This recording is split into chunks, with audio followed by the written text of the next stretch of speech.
She said she loved me, but when I could barely walk, she walked away. What she didn't know is that I wouldn't stay broken forever.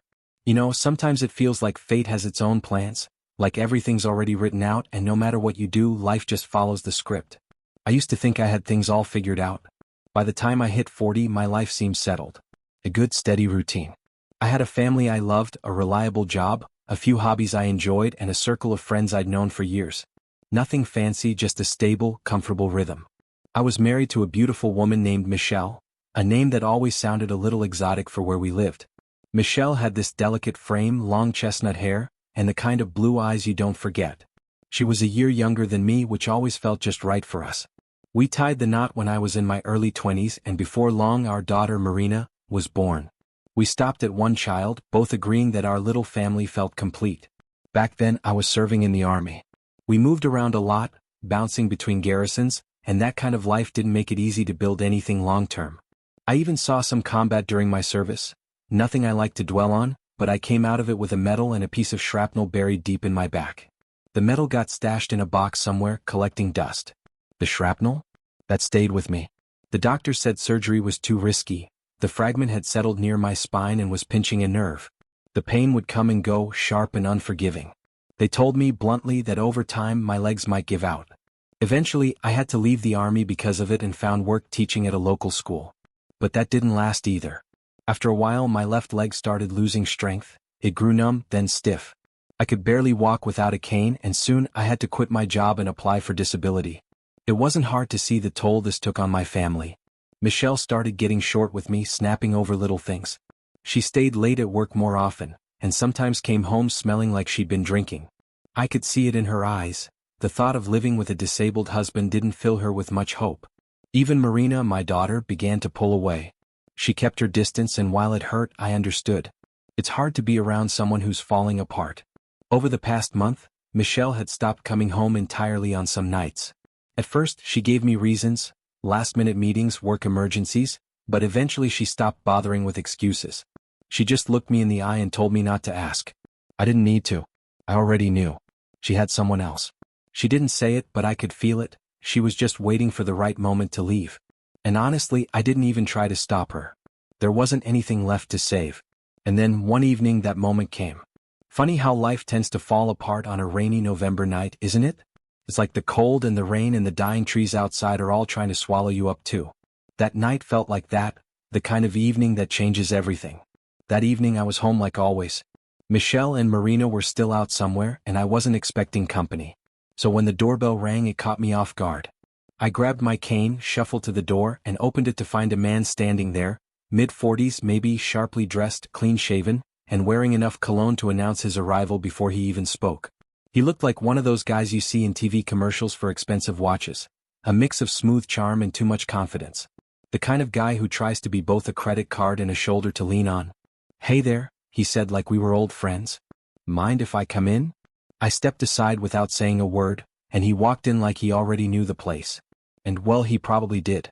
"We should talk," he said. "Let's go to the kitchen." Like he'd already mapped out the layout of my home. We sat down and he wasted no time. "I'll be straight with you. Michelle and I, we're in love. We want to be together." Oddly enough, it didn't hit me like I thought it would. Maybe I'd already braced myself for it. Maybe deep down I knew this day was coming. "How long's that been going on?" I asked, more out of curiosity than anger. "About 6 months, he replied calmly, like we were talking about weather. He went on, telling me how Michelle didn't have the heart to leave me because she felt guilty, that she stayed out of pity, and that I shouldn't hold her back anymore. "And just so you know," he added, lighting a cigarette like he owned the place, "Marina's aware of everything. She doesn't blame her mom." That stung a little. Not the part about Michelle. Her mind had been gone long before her body would be, but hearing my daughter was in on it, that was harder to swallow. "You're not well," he continued. "It's not fair to tie a young woman down like this."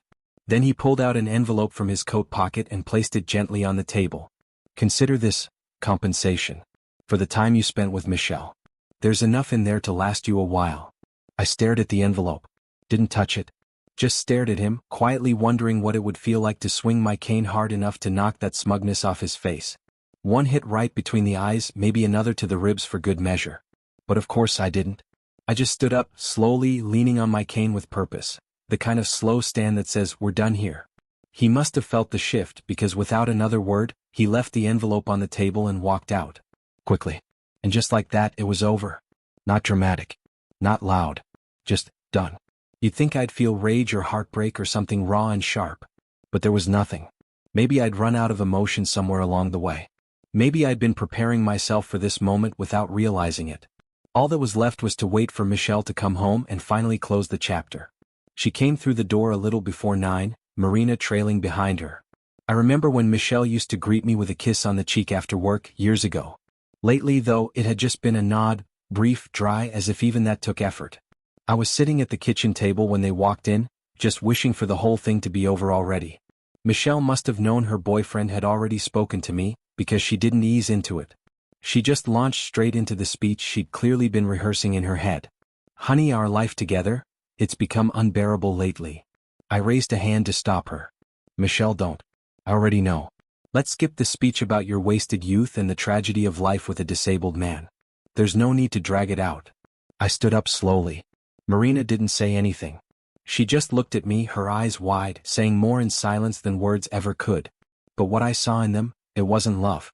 It wasn't warmth. It was pity. Maybe even a little bit of disgust. Like she couldn't quite reconcile the man I used to be with the man in front of her now, hobbling, worn out, broken down. At that moment, I wasn't just the disabled husband. I was the disabled father too. I stepped out into the hallway, slipped on my coat without a word, then walked back into the kitchen. Michelle was standing near the counter, avoiding my gaze, arms crossed. I reached into my pocket, pulled out the envelope that man had left, and quietly slid it across the table toward her. She turned her head slowly and for a moment her eyes met mine. But there was nothing in them, no sorrow, no shame. Just emptiness. Like I was already a ghost in her past. "That's your payment," I said softly. "For the years you spent with me." Then I picked up my cane, turned around and walked out of the apartment. No one tried to stop me. Outside, the cold autumn rain had settled in, painting everything in gray. The streets were slick, reflecting streetlights like broken glass. I didn't feel anger or heartbreak, just a dull emptiness. Truth be told, I think I'd been emotionally preparing for this day long before it ever came. My thoughts weren't spinning. I wasn't crushed or lost. I was just moving forward. One step at a time, cane tapping the sidewalk, water soaking into the cuffs of my pants. The apartment belonged to Michelle. I didn't even consider fighting for a spot there. There wasn't a part of me that wanted to hang on to anything tied to that place. I pulled out my phone, scrolled to an old contact and dialed. It rang twice before I heard a familiar voice. "Hey Ted," said Mike, an old army buddy I hadn't spoken to in too long. "Hey man, you got a couch I could crash on for a bit?" I asked, trying to keep my voice steady. "Of course," he said without hesitation. "Come by whenever." Right after I hung up, my phone buzzed again, this time with a text. It was from Pauline, an old roommate from back in the day. The message was short: "Call me as soon as you can. It's important." I hit dial and she picked up right away. Her voice was urgent but warm. "Ted, hey. Leonard and I are leaving for Nia and Hannah's tomorrow.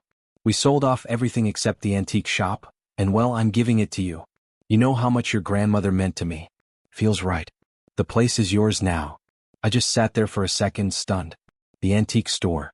I hadn't stepped foot in that place in years. "You remember the address, right?" she added. "You'll need to get over there. Mara will meet you, she's been looking after things." The next morning I arrived at the shop. The familiar old bell jingled above the door as I stepped inside. It smelled the same, aged wood and old books, a scent that hadn't changed in decades. From behind the counter, a young woman stepped out. She was striking, dark hair, kind eyes, the sort of presence that instantly put you at ease. "Hi there," she said with a bright smile. "I'm Mara. Aunt Pauline told me you'd be coming." "Nice to finally meet you, Ted." "Nice to meet you too," I said, trying not to let my exhaustion show. She motioned toward a small hallway. "Come on, let me show you the paperwork in the office." We walked down a narrow corridor. At the far end was a staircase leading up to the second floor, but Mara paused at a side door and opened it. Inside was a compact but tidy office, some old filing cabinets, a desk, and stacks of inventory paperwork. "There's an apartment upstairs," she said as she handed me a set of keys. "It's not big, just a single room and a small kitchen, but it comes with the shop. So it's yours now too." We made our way up the wooden stairs. The place creaked under our steps, but it felt solid, comforting even. Behind the door was a decent-sized room with a kitchenette tucked along one wall, and just off to the side, a small but clean bathroom. I looked around in silence. This was it, my new beginning, or maybe just the next chapter of what was left. This place would be my shelter, possibly for years. Maybe even for the rest of my life. Especially once my legs finally gave out, which the doctor said was just a matter of time. Mara stayed with me for a while, showing me how everything worked, where the extra keys were, what to do with the deliveries. She was patient, calm, a rare kind of person these days. There was something luminous about her. Honest, gentle. And though I tried not to let it show, I felt something stirring in me. Something I didn't expect. A feeling I hadn't felt in a long time. But I buried it deep. A young woman like that didn't need a broken-down man like me in her life. There was no future here, not for us. So I pushed those feelings away as quietly as they had come. Just like everything else I had once loved. Once I settled into the antique shop, I started diving into books. Real deep, focused reading. Not just casual browsing, but specialized literature. Art history, antique guides, manufacturing marks, you name it. I figured if this store was going to be my life now, I needed to take it seriously. Little by little, all that reading started to pay off. Before long, I could identify porcelain pieces just by their stamps. I could tell which factory made what, how old something was, and, more importantly, whether it was worth picking up or passing on. I started buying smart, knowing what to pay and how much I could flip it for later. Business picked up. A few regulars started to trickle in. Collectors, browsers, the occasional eccentric folks who appreciated the kind of quiet charm this store held. That night, everything was calm. I didn't have any new deliveries to sort, no repairs to work on. I poured myself a small glass of whiskey, leaned back in the creaky wooden chair behind the counter, and let myself relax. For the first time in a while, things felt steady. That's when I heard the knock. It was late, past closing time. I limped to the door, half expecting it to be a lost tourist or someone mistaking the place for a cafe. Instead, it was an older woman. Elegant, composed, but clearly worn down by something. She held a long fabric-wrapped bundle in her arms. "We're closed," I said gently. "You'll have to come back tomorrow." "I won't be here tomorrow," she replied, her voice firm. "I'm leaving in the morning. I just need a bit of cash. I think you might want to buy this." There was something in the way she looked at me, direct, sharp, knowing. I hesitated. Then, without fully understanding why, I stepped aside and let her in. She carefully placed the bundle on the counter and began to unwrap it. Inside was a travel box, mid-19th century, maybe earlier. The kind of box travelers carried on stagecoaches, filled with grooming tools, letters, bits of jewelry. Intricately made, dark wood polished by time. I studied it closely, inch by inch, pulling out each drawer, sliding panels, tapping every surface. Nothing. No hidden springs, no false bottoms. But I knew there had to be something. Back then, craftsmen didn't make boxes like this without including a secret compartment. These were meant for more than combs and cufflinks. They held documents, currency, and personal treasures, always tucked away where thieves wouldn't look. I worked it over again, fingers gliding across edges, knocking gently against each corner. And then, as if guided by instinct, I felt it, an almost imperceptible catch. Click. A panel popped loose, revealing a small cloth bundle tucked deep inside. I held it gently in my hand, unwrapping it with care. Inside, wrapped in that soft, faded white fabric, were several old silver coins dulled by time, and something else. A ring. I laid it flat in my palm, studying it under the dim light of the desk lamp. It was heavy, definitely silver, aged but beautifully preserved. The design was masculine, bold, almost warrior-like. In the past, silver was considered a man's metal, while gold was thought of as more feminine. This ring was unmistakably worn by someone of strength, perhaps status. There was only one small flaw, a shallow nick on one side, like it had been struck by something sharp. A sword? An axe? Who knew? But it was real. This ring had a story. I turned it over, lost in the weight of it. That's when something shifted. I couldn't explain it at first, but I suddenly felt cold, like a shadow had crept in behind me. My eyes locked onto the ring again, and that's when I saw them. Not in the literal sense, but carved, etched into the head of the ring in a pattern I hadn't noticed before. Fierce, wild eyes, like those of a tiger. And they weren't just looking, they were seeing. It felt as if they were staring right into me. I froze. Those eyes, they glowed with this strange dark energy. The pupils shimmered black, but almost pulsed, like they were alive. Like they were studying me. I tried to look away but couldn't. My breath hitched. My chest tightened. Suddenly the room was spinning. The chair scraped against the floor as I staggered backward. I gripped the edge of the table to steady myself, heart racing. The floor felt like it was tilting beneath me, like gravity itself was shifting. My fingers tightened around the edge of the desk as I gasped for air. The room, my shop, felt like it was folding in on itself. And in the center of it all were those eyes. Watching. Waiting. I reached for my cane, but my grip was off. I fumbled it and it slipped from my hand, clattering to the floor. It struck my left foot on the way down and I winced, instinctively jerking my leg back. But then I paused. That sharp jolt of pain. I hadn't felt anything like it in that leg in ages. Slowly, cautiously, I tried moving my toes. They wiggled, stiffly, but they moved. My left leg, was waking up. I sat there stunned, heart thudding with disbelief. I flexed my ankle just slightly. There was a dull ache, but it wasn't numb anymore. Something inside me shifted, some quiet spark of hope I hadn't allowed myself to feel in years. Then, out of the corner of my eye, I noticed my right hand. I turned it palm up and stared at my ring finger. The tiger was still there. Its dark, grinning eyes seemed to glow faintly in the light, fixed on me like it knew something I didn't. But the grin, it didn't feel threatening now. In fact, there was something oddly reassuring about it. Almost familiar. I couldn't explain why, but I felt like this wasn't the first time I'd encountered those eyes. Later that week, I received a message from someone who wanted to sell an old family heirloom. She left an address and the name instantly struck a chord. Michelle. It couldn't be. She was supposed to be in the Bahamas, or at least that's what I'd heard. But something told me I needed to go. At the appointed hour, I found myself standing at a door I once called home. I pressed the doorbell and when the door opened, there she was. Michelle. She hadn't changed much.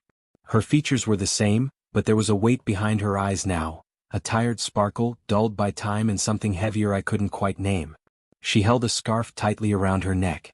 Ted, she said softly, stepping aside to let me in. Please come in. She offered to lead me into the living room, but I asked if we could sit in the kitchen instead. There was something symbolic about that space. So many of our beginnings and endings had played out there. She nodded and led me in. We sat quietly. There wasn't much to say and honestly, I didn't feel anger anymore. Not bitterness. Not triumph. Just a quiet sympathy. A sense of finality. I could tell life hadn't gone the way she thought it would either. Before long my phone rang. I glanced at the screen. It was Judith, my wife. I picked up and she asked where to pick me up. I gave her the address and told her I'd be out soon. Michelle, hearing the call, looked up with glassy eyes. Was that your wife? She asked quietly. Yes, I said. We've been married nearly 2 years now. Her lips parted slightly, but she didn't say anything. Just nodded, her expression unreadable. I stood, picked up my cane and took a long breath. Goodbye, Michelle, I said. I hope you find peace. Happiness maybe? Whatever it is you're looking for. She didn't try to stop me. Just watched as I walked out the door. And that was the true end.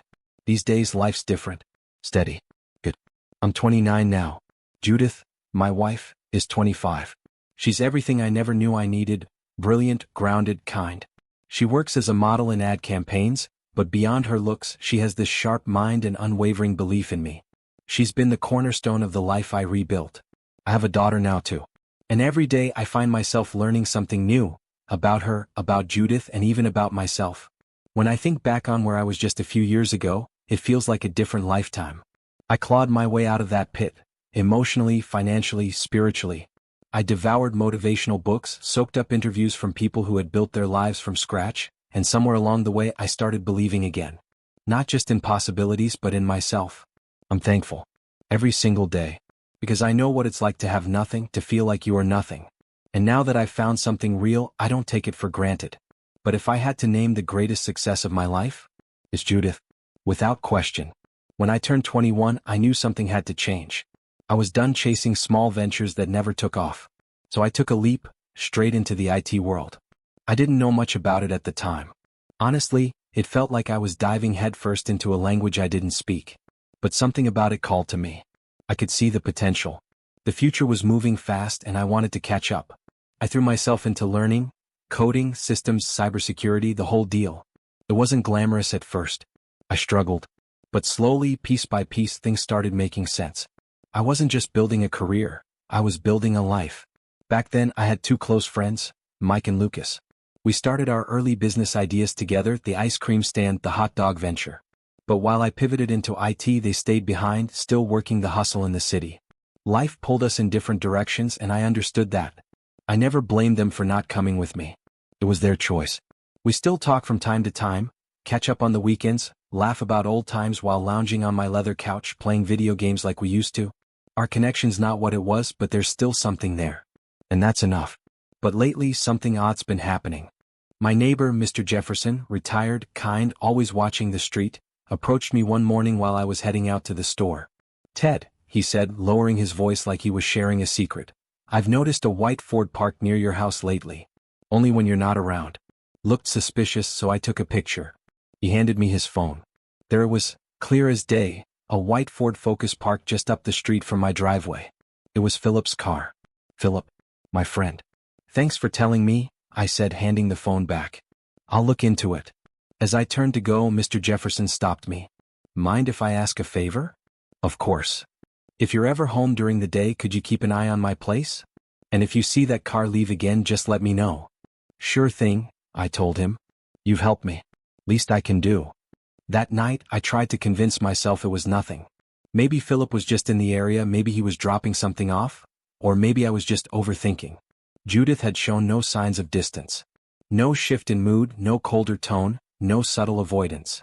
If anything, she'd been warmer, more affectionate. Still, doubt crept in.